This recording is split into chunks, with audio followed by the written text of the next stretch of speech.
মোৰ নাম বাসৱদত্তা চক্ৰৱৰ্তী। আচলতে আজি আমি আহিছিলোঁ সাব ৰেজিষ্ট্ৰাৰ অফিচত আমাৰ বিয়াৰ ফৰ্মেল ৰেজিষ্ট্ৰেশ্যনটোৰ কাৰণে। অফিচত বহুত ভিৰ আছিলে, আমি ৱেইট কৰি আছিলোঁ, কামবোৰ হৈ আছিলে। তেনেকুৱা সময়তে অফিচৰ এজন মহৰী মানে বাহিৰত কাম কৰে তেখেতে আহি পেলাই তাত মানে খুব বেয়া ভাষাৰে গালি গালাজ যে এইবোৰ কাৰ ৰেজিষ্ট্ৰেশ্যন হৈ আছে, এইবোৰ কাম জৰুৰী নহয়, আমাৰ মানে দলিলৰ কামবোৰ আগত হ'ব লাগে, গতিকে ৰেজিষ্ট্ৰেশ্যনৰ কামবোৰ পেলাই থ আৰু দলিলৰ কামবোৰ আগত কৰ।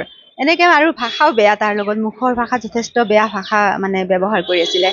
তো ২-৩ বাৰ শুনাৰ পিছত মই ক'লোঁ আপুনি এনেকুৱা ভাষা কেলৈ কৰিছে, কাৰণ কামৰ কাৰণে আমি আহিছোঁ, বাকী মানুহো আহিছে, কাম হৈ থাকিব, আমাৰতো একো আপত্তি নাই, কিন্তু এইটো অফিচ হয়তো, অফিচত এনেকুৱা ভাষা ব্যৱহাৰ কৰিব নালাগে, তেনেকৈ মই ক'লোঁ।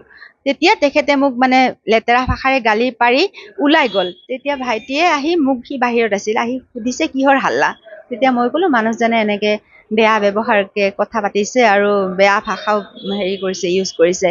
তেতিয়া ভাইটিয়ে তেতিয়াও ইতিমধ্যে ওলাই গ'ল। তাৰমানে সাব ৰেজিষ্ট্ৰাৰ অফিচৰ সন্মুখত সৰু সৰু কিছুমান আছে, শ্বেডৰ নিচিনা আছে, তাতে বহি সিহঁতে কাম কৰে। গৈ পেলাই তাক সুধিবলৈ গ'ল যে তই এনেকুৱা বেয়া ভাষা কেলৈ ইউজ কৰ অফিচত, আৰু এনেকুৱা মাইকী মানুহক অভদ্ৰ ব্যৱহাৰ কেলৈ কৰিছ। তেতিয়া সেই মানুহজনৰ পুতেকে আহি মোৰ ভাইটিক একদম পুৰা মাৰিবৰ কাৰণে মানে খুন্দিয়াবলৈ আহিছে। তাৰমানে হেই বেটা, তই বোলে কোন আহিছ ইয়াত কথা পাতিবলৈ, মোৰ বাবাক তই কিয় অপমান কৰ। সি কৈছে মই অপমান কৰিব অহা নাই, মোৰ বাইদেউক এনেকৈ বেয়াকৈ কৈছে, সেইকাৰণে মই ক'ব আহিছোঁ। মানে সি আহি খুন্দিয়াই আহে, আগবাঢ়ি আহে। তেতিয়া মই মাজত সোমাই দিলোঁ, দি পেলাই ক'লোঁ যে তুমি এনেকৈ কথাখিনি আগত শুনা, তাক তেনেকৈ মাৰিবৰ কাৰণে নাহিবা। তেনেকৈ মই মানা চানা কৰি তাক ৰখাব নোৱাৰিলোঁ। আমি আৰু আমাৰ লগত আৰু এজন এডভকেট আছিলে, আমি আমাৰ ভাইটিক তাৰ পৰা লৈ আহিলোঁ। আমি তেতিয়া মাৰা নাই, খুন্দিয়াইছে তাক।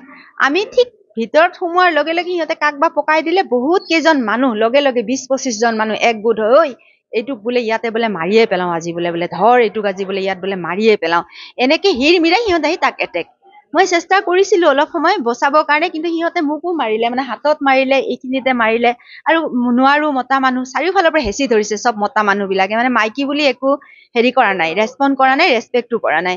তাৰপিছত আমি সাব ৰেজিষ্ট্ৰাৰৰ অফিচত কিবাকে মানে অফিচ ৰুমত, মেইন মানে চেম্বাৰত সোমাই গৈ দৰ্জা লক কৰি তাত মানে আমি বাচিছোঁ। আৰু সিহঁতে মানে পুৰা মাৰ্ডাৰৰ এটেম্প লৈ আহিছে। তাৰমানে স্বাগত চক্ৰৱৰ্তী, তাক ইয়াতে মাৰিছে, ফাটি গৈছে, মূৰত মাৰিছে, হাতত মাৰিছে, মানে বহুত বেয়াকেই মাৰিছে তাক। আমি মেডিকেল কৰাইছোঁ বাৰু। মাৰিম বুলি সিহঁতে উচ্চাৰণ কৰিছে যে এইটোক আজি ইয়াতে খতম কৰি দেচোন, বেটাক আজি ইয়াতে খতম কৰি দে।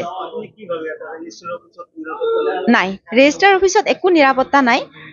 আৰু ২ নম্বৰ কথা, এনেকুৱা আগে পিছে আমি শুনিছোঁ, আগে পিছে এনেকুৱা কাজিয়া পেচাল হৈ থাকে বুলি। ৰেজিষ্ট্ৰাৰ অফিচত নিৰাপত্তা নাই, মাইকী মানুহৰ সন্মান নাই। খুব আমি থানাত এজাহাৰ দিছোঁ, মেডিকেল কৰোৱা হৈছে। তাৰ খুব এটা অভাৱ হৈছে ইয়াত, আৰু মাইকী মানুহৰো সুৰক্ষাৰ অভাৱ হৈছে। কাৰণ অফিচ এটাত এনেকুৱা ধৰণৰ হোৱাটো মানে একেবাৰে আমি মানে এক্সপেক্ট নকৰোঁ।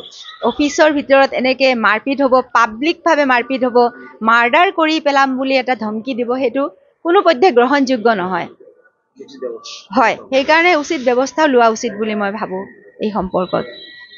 যিকোনো খবৰৰ বাবে যোগাযোগ কৰক 7099017330 অথবা 7099017390 নম্বৰত।